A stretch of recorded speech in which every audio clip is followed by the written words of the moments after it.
Hey everybody, I want to talk about a product and platform that I absolutely love and our latest sponsor, Interseller, the prospecting and outreach platform of choice for recruiters and sellers. Whether you're doubling down on business development or recruiting talent, Interseller does all the heavy lifting of finding contact data, automating the email and follow-up process, and syncs all that rich data into 20 plus CRM and ATS platforms.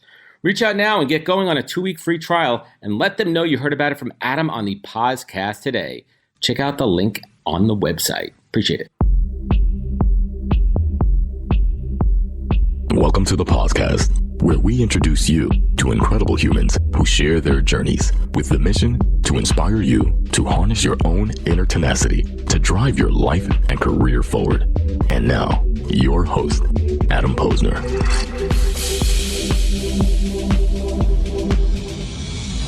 What's up, everybody? Welcome back to the podcast, where I bring the best and the brightest in the world of business, marketing, and personal growth to help you harness your inner tenacity and drive your life and career forward. My guest today on the podcast is Mike Rowlands, President and CEO of Junxion Strategy Incorporated. Mike is an accomplished entrepreneur, consultant, and advisor with more than 20 years of experience in catalyzing social responsibility and sustainability with organizations globally. As President and CEO of Junxion, Mike has advised some of the world's most courageous and generative companies, nonprofits, and movements on strategy, sustainability, and social impact. From offices in Vancouver, Toronto, and London, Junxion has served clients on 5 continents, helping them define purpose, plan their impact, tell their stories, and embrace accountability. Mike also does some great work through organizations like Hollyhock, B Lab, which we'll get into in a minute during our conversation. So let's jump in. Mike Rowlands, welcome to the podcast. Thanks, Adam. Nice to be here. Been looking forward to our conversation. Likewise as well. And Mike is talking to us from the great north in Vancouver. So we're pleasure to have our friends over in Canada. Absolutely love it. Hoping to get over to that side of the continent shortly. But before we have a conversation about travel and tourism in Canada, let's hit the rewind button here. And I want to talk about your background and kind of how you ventured down this path. Because correct me if I'm wrong, you were studying philosophy and poli-sci, and you're actually thinking about becoming a diplomat before going down this path. How did that go? Where did it make that turn? How did that go? Indeed, that's a crazy turn. It was one of those classic turns in life where there's 2 paths that seem to be unfolding in front of you, and I ended up on a path that maybe kind of surprised me at the time. So I'd graduated with my undergrad in philosophy and political science, and it was really the intersection of those things that interested me, right? Political philosophy. How do communities come together? Why do they fall apart? Why do they get themselves into trouble? And it sort of lent itself to curiosity about the foreign service, diplomacy. So I thought I was going to be an ambassador, and I was applying for grad schools and thought that was the path that was going to unfold. But at the same time, I'd encountered an incredible mentor when I was working my way through university. And Bruce had an ad agency. And at the same time as I was thinking about applying for graduate programs, I was hounding Bruce for a job in his agency. And I think it was September of 1998. Maybe it was the summertime. Bruce offered me a job. And I took it. Followed a mentor instead of leaping into grad school. And in many ways, I haven't looked back. It's interesting that happens. And you said you haven't looked back, but I got to imagine, Mike, there has to have been a time when you're like, what if I did? I mean, and then you watch these shows on Netflix. I mean, literally, I'm watching The Diplomat right now, which is a little bit of a sleeper, but you got to stick with it. You got it. My wife and I have a thing. We have, I don't know if you have this. We have certain shows that we can't watch after 10 o'clock at night because they'll put you to sleep. They're great shows, and The Diplomat is one of them. But it's a great show. I mean, I want to kind of go back to that a little bit. Did you like romanticize the idea of being a diplomat, or is it truly about your passion and studying, combining poli-sci and philosophy?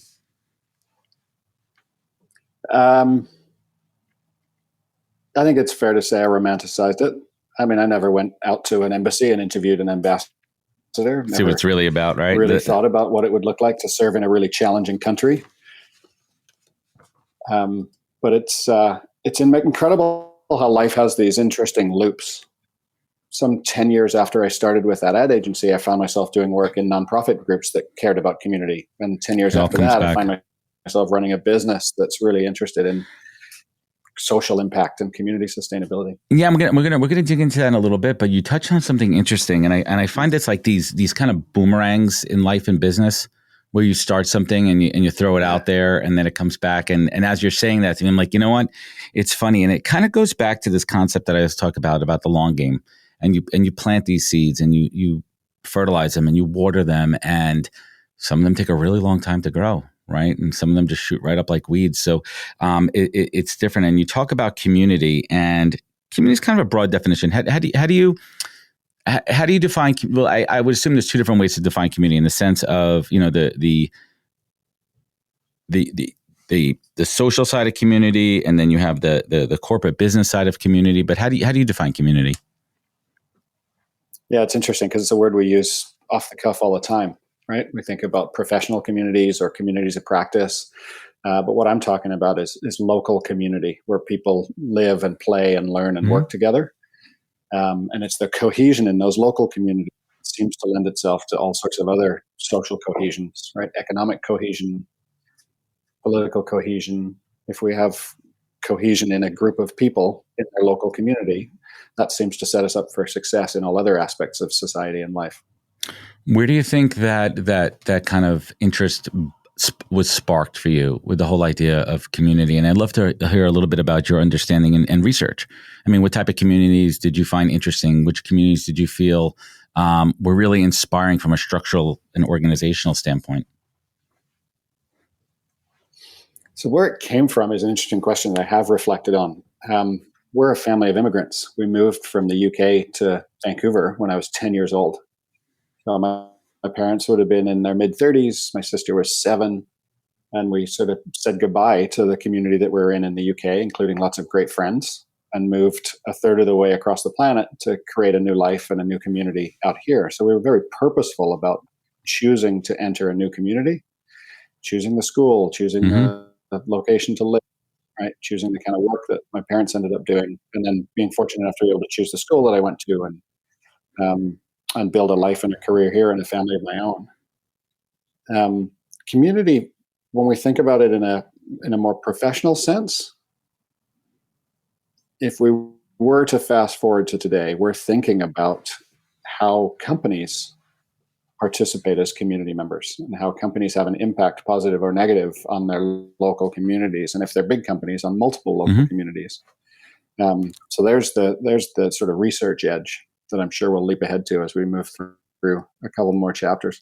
Yeah, and absolutely, and so let's bring it back to working in the marketing and the agency side there. You know, what were some of those foundational principles? I mean, you look back on it like, well, you know what, thank God I followed that mentor. Thank God I went down that path, because it really helped build and solidify some of these foundational skill sets and mindsets that you have now. Yeah, like any great mentor, Bruce saw something in me that he thought he could cultivate and nurture and help me to improve. And so the learning in those first couple of years in that ad agency were just incredible, because he was really proactive in helping me develop and learn. So he saw a great communicator, he saw a talented writer, and he saw somebody that was really good at easing into healthy, supportive, authentic, honest relationships with clients, which of course contributes to their success and contributed to the agency's success. Right, and those, and I mean, those are transferable skills. Like remarkably generous with his totally transferable skills. Yep, long, like super valuable skills that have actually led to other steps in my career, and that I mimic when I'm trying to support other people on our team. When you think back at that first mentorship under Bruce, what was one of those key learnings that you took from him that you apply now when you mentor folks? I remember actually one of the early experiences with him. He'd asked me to take a crack at writing the copy for an ad. It was going to be a radio ad, if I remember rightly. But I remember who the client was. And somewhere I still have the notebook where I wrote the first draft. And it was awful. It was terrible. If I look at it now, it's oh my laughable. God. Atrocity. But I remember taking it into Bruce's office with this notes that I'd worked hard on to put this first cut together. And he gave it a good read. And he very politely said, this is a first draft. We're going to work on it together and improve it. But he could have received it and sort of shaken his head and said, "Don't worry about it. I'll do it." But instead, he took the time and gave the energy to level it up, and we improved it together. And I learned a lot in sort of designing the content for an ad just in that one episode. And that's how he showed up all the time. He just met every obstacle with as if it were an opportunity and figured out how to solve it and level people up in the process. It's such an interesting point from a mentorship. It's because the value pendulum is never equal.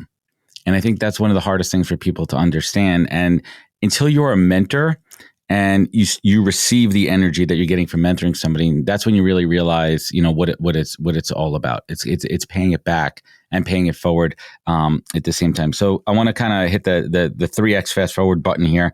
And I want to talk about the decision and the journey to launch your own business, right? When you look back at your experience at companies like Bullseye and Radiant, what was that wind in your sail that propelled you into launching your own shop?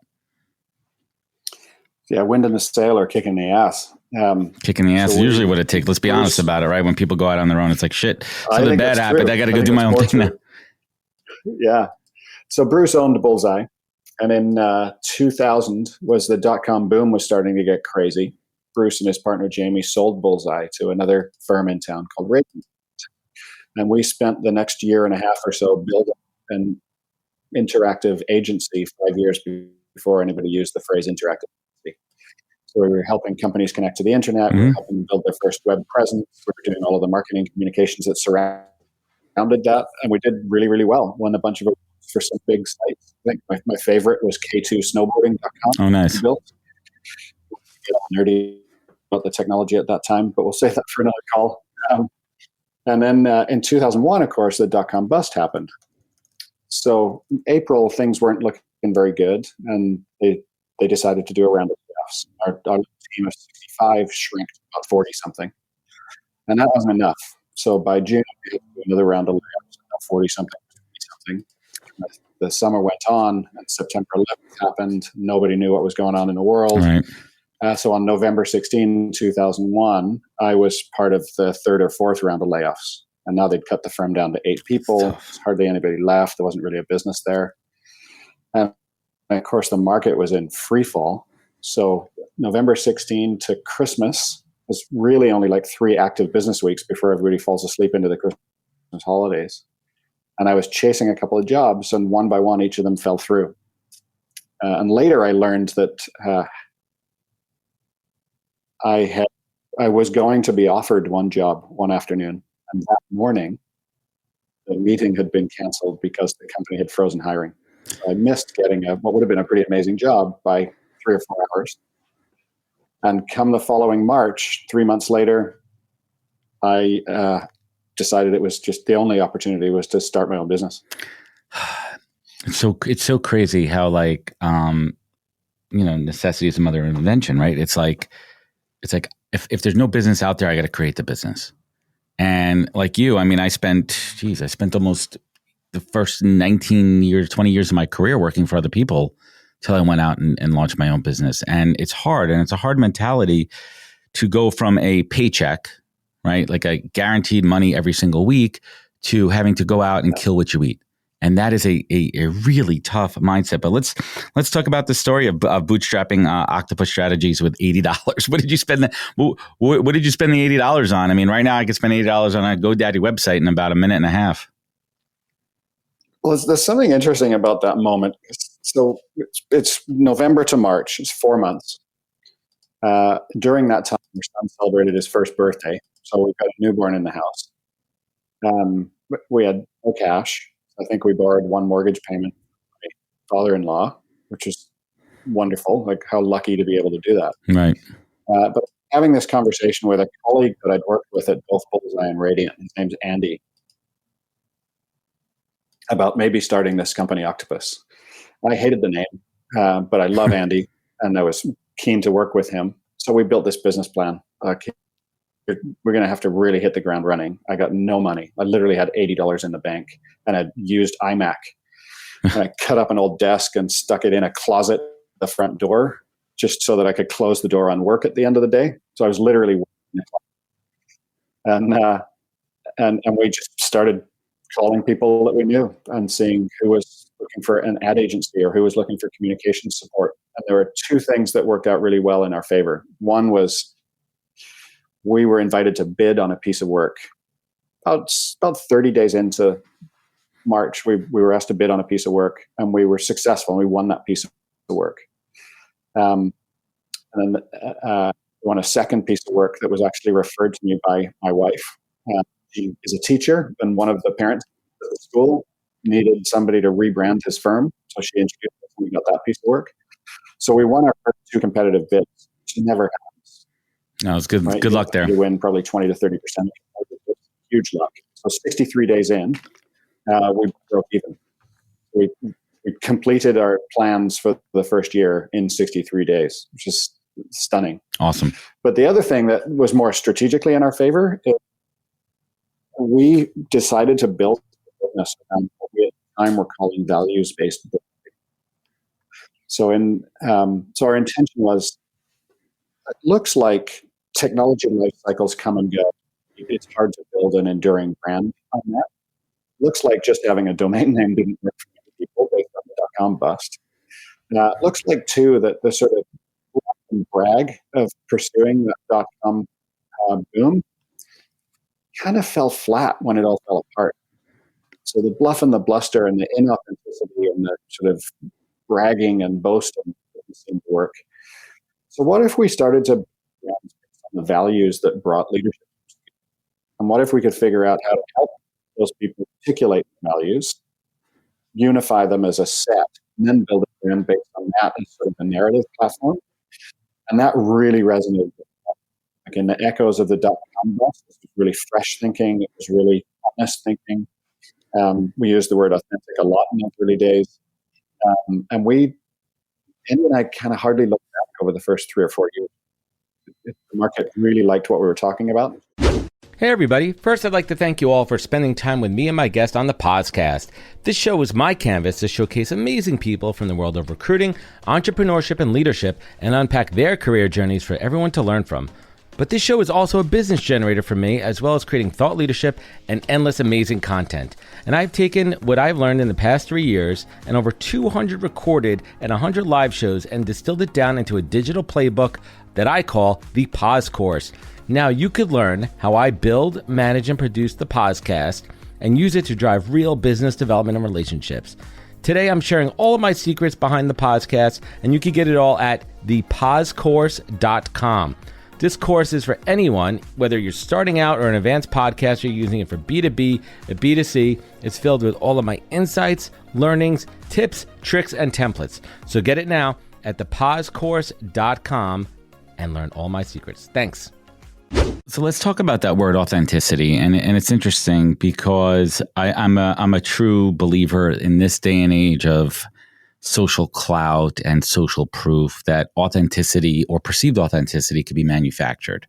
There's optics behind it. There's smoke and mirrors. But what is that formula to bring out the true authenticity of a brand and what it means? And like, how do you consult a brand? Be like, listen, we're not trying to tell you to be what you're not. We're not trying to make you fit this model, what the ideal company and brand should look like, but be your true self, right? Like if you're a company making plastics, I mean, listen, you're not that environmentally friendly. Don't try to act like that, right?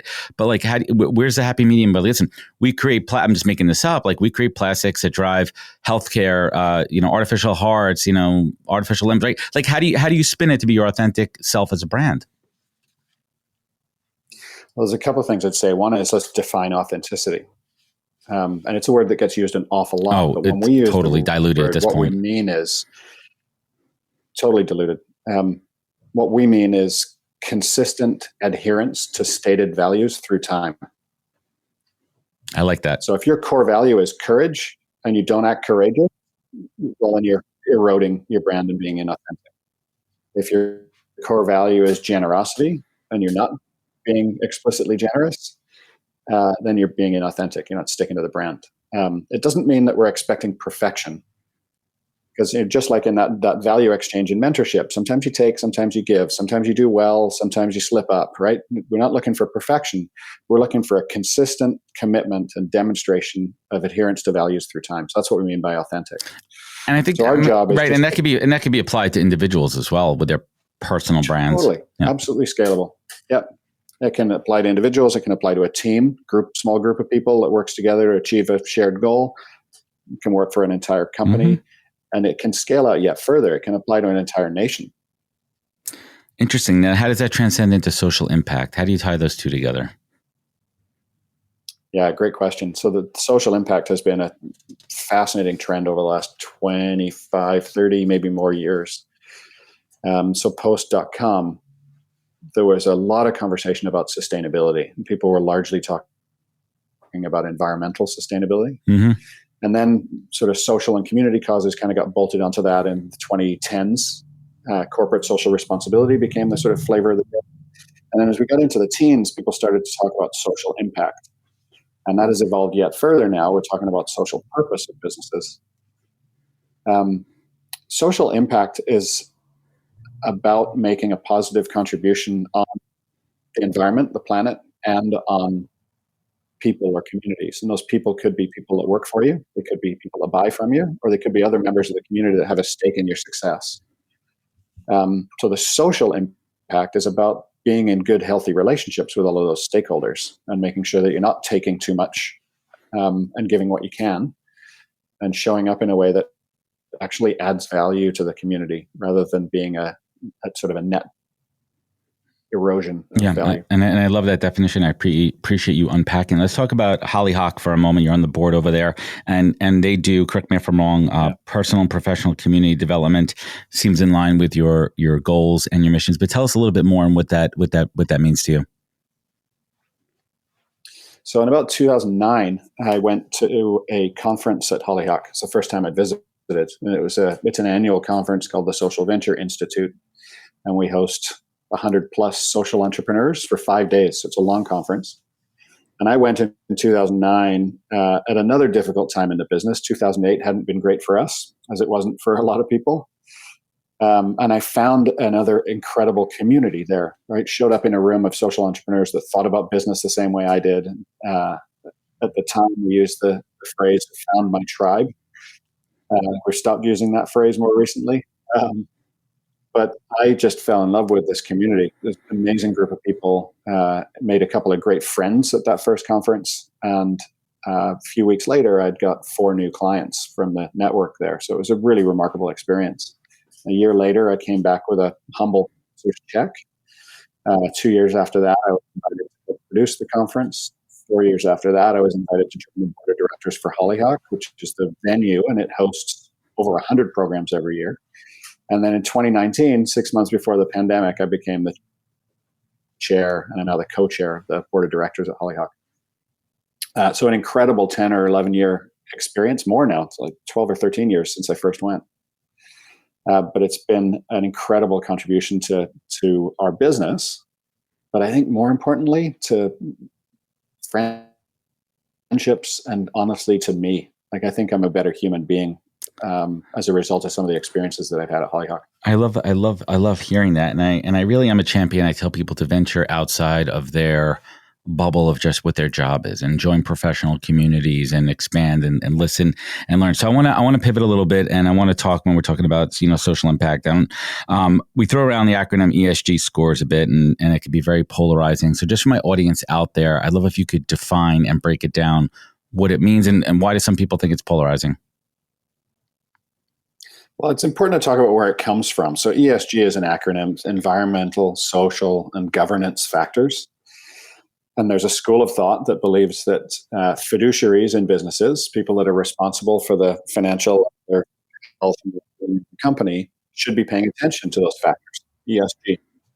It comes from finance, right? People that are looking at the financial success of an enterprise are thinking about the short term and the long term. And a lot of the long term influences and challenges are functions of environmental, social, and governance impacts. So environmental is intuitive, social relatively intuitive. It's what's your impact on the community. Governance is really about power, how power is held and how decisions are made in an organization. And the healthier companies are on ESG, there's an awful lot of data that show those companies tend to do better in both the short and long terms. The controversy around it is a bit of a distraction. So it's really this collision point of a school of thought that comes out of the Chicago School, as it's referred to, and Milton Friedman, who said way back in the 70s that social responsibility of business is to generate a profit, and to do so within the rules of the game. So even the quote often gets curtailed, but he was talking about doing it legally and in a healthy regulatory environment. And that's exactly the rub. Because if we're thinking about problems like social inequality, social injustice, economic inequality, if we're thinking about issues like climate change, then doing so within the rules of the game surely means doing so within the context of a healthy planet and healthy communities. And ESG tries to introduce that conversation into a broader understanding of what the fiduciary responsibility is of a leader. So we've long been talking about ESG and corporate social responsibility, but here's where it's evolving. This is the bit that I'm fascinated with right now. ESG tends to associate itself with risks, managing downside risks. Tends to, not always so, but tends to. Impact seems to pivot the conversation more to positive contributions. So it's a little bit more uplifting. It's a little bit more maybe inspiring, but it's really about what's the contribution the business can make to solutions rather than merely managing its downside risks or downside impacts. It's interesting. Like we talk about social change and everything. Do you think that needs to come from the private sector, business and entrepreneurship, or does that have to come from there before or after public policy? Like what came first? The chicken and the egg here. Which one's going to drive social change? Well, I think there's three sectors, and I think the solutions come when they're better at collaborating. So you've named the public and the private sectors. What's the third? The sector has a responsibility to sort of protect citizens and make sure the collective is healthy. Private sector has a responsibility to do its bit and generate jobs, well-being, and those things. But the missing middle is civil society, right? What we call the third sector. This is charities and nonprofits and activists and non-governmental organizations. And they are often the sort of birthplace of some of this creative thinking. And they have an influence on businesses because they call them to account, and they have an influence on government because they pursue regulatory change. But the best solutions seem to be when we all just step out of our silos and have conversations together. So how do we better collaborate as business leaders with civil society organizations to understand community issues and do our job to address them? And how do we work with government to ensure that the regulations are in place so that there's a fair playing field and bad actors can't get away with bad acting? Yeah, it's interesting. I mean, what are some of those bright spots of optimism that you're seeing these days in social change? It's amazing. As you ask the question, the first thing that flashes through my head is B Corp and B Lab. So the B Corp certification, when it started I guess it's about 15 years ago, maybe it's a bit more. When it started, it was just like an obscure notion, interesting, a certification to sort of demonstrate that my business is socially responsible. The momentum this thing has is absolutely stunning. It's incredible. It took them 10 years to certify 5,000 businesses. And the latest that I heard from B Lab, the nonprofit that actually manages it, there's more than 6,000 businesses in the queue to be certified right now. I mean, that's surely a good sign. And what advice would you give to individuals that want to pursue this path professionally, from a full-time perspective, or maybe how do they get their organizations involved, how they could be an ally and a champion? I'll share a piece of advice that was given to me years ago. When you're trying to figure out where you want to make an impact in community, figure out what pisses you off the most. Reverse engineer it. Mm-hmm. Angry at the slow pace of progress on environmental change, then figure out how you can make a positive contribution. If you're like me and you get really, really frustrated by poor uses of power and abuse of individual people, then figure out how to make a change there. It's a great piece of advice. Just kind of flip what frustrates you and you'll identify beautiful goals. Right. Just on a general piece of advice in that point there. And then on the flip side of that one too, like what's keeping you up at night? We're running out of time on climate change. Are we? People that aren't terrified aren't doing the reading. Yeah, I mean, it's not a good thing, and I'm pretty passionate about the environment, and always trying to make micro decisions on a personal and family level, and hopefully inspiring other people. It's like even one of those things too, where like I'll give a prime example of it. Our garbage folks in our garbage sanitation team in the suburbs here, my friends are like, why do you even bother putting out recycling? They all throw it in the same crap anyway. I'm like, well, what if they don't? What if you're not sure about that? Right? There's little steps to go out there. What if when it gets to the sorting, they actually are going to sort, and I'm going to make it a little bit easier for them. So like micros, but it's kind of like just like that who gives a shit mindset. That we're, well, I can't do anything about it. Why should I even bother? That's a really great question. Because you as an individual shouldn't have to solve for a global problem, right? It's an entirely inappropriate expectation, right? This is a global problem that has resulted from really rapid industrialization. It's a problem that should have been addressed by governments decades ago when they knew that pushing so much carbon into the atmosphere was going to be a problem. It's an issue that should have been solved or shifted by major corporations that knew they were spewing a lot of carbon and should have curtailed it. They had the data. They didn't do anything about it. And it's something that we can think about at the community level, right? Like the recycling stuff should be going into recycling facilities. And if it's not, then regulators need to step in and make sure that it does. That's the citizens' expectation at the curbside when they put that box out every week. And then you and I can do the pieces that we can do given the scope and capacity that we have within the context of our lives, right? We're not going to solve for absolutely everything, right? Many of us still drive gasoline-powered cars. But most people would say, yeah, if electricity is cleaner, I'll drive an electric. Maybe my next car will be an electric. Right, but is electric really cleaner? Because then you hear the flip side of it, and you talk about the mining cars, right? Like, I just want to flip that for a second here. Simple, right? But I want to talk about the flip side, right? We talk about like the flip side of EV when people flip back and they're like, wait a minute, listen, in theory, of course, electricity is cleaner, but like, wait a minute.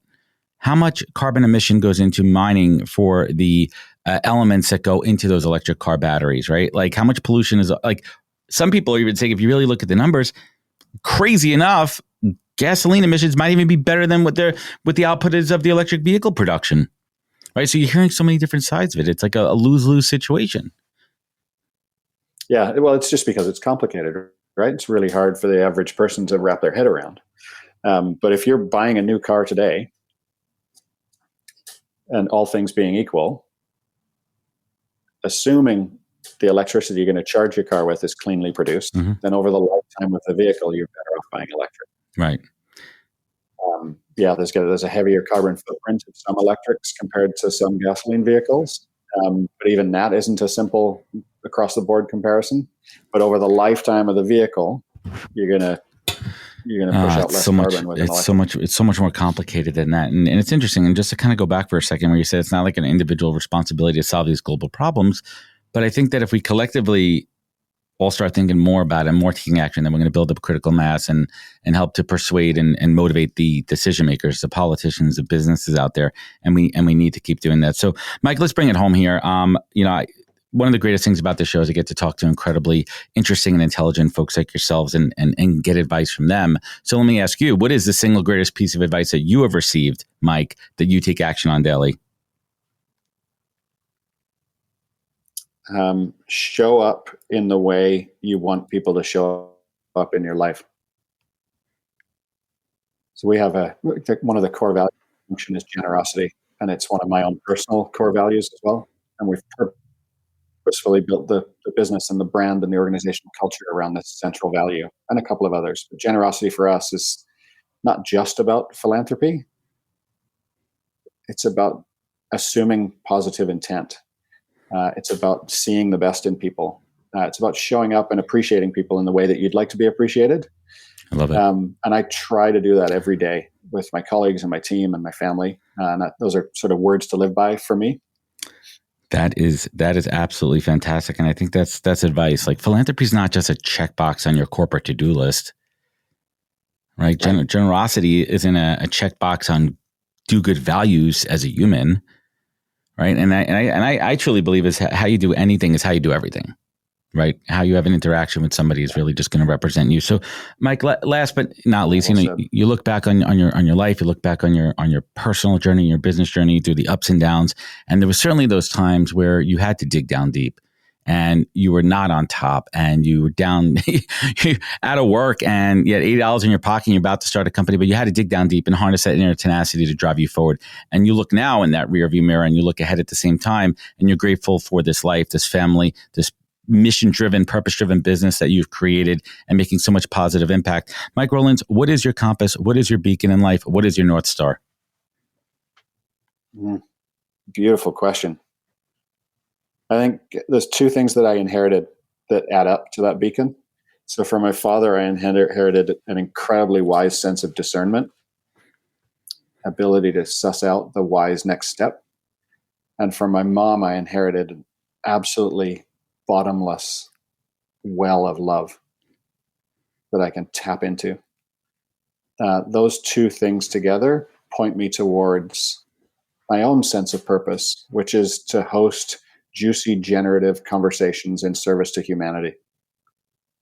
My job is just to bring people together and have the conversations we need to have to improve the health and well-being of a community, whether that community is a team of people in a business, a local community, or something bigger. To host juicy, generative conversations in service to life. That's my raison d'etre. Awesome. Beautiful. Mike, I want to thank you so much for joining me. I appreciate you, your mission, and your time. I want everyone to check out junxion.com, spelled JUNXION.com. Please check it out. Mike, where else could folks find you? Where could they connect? Where could they learn more?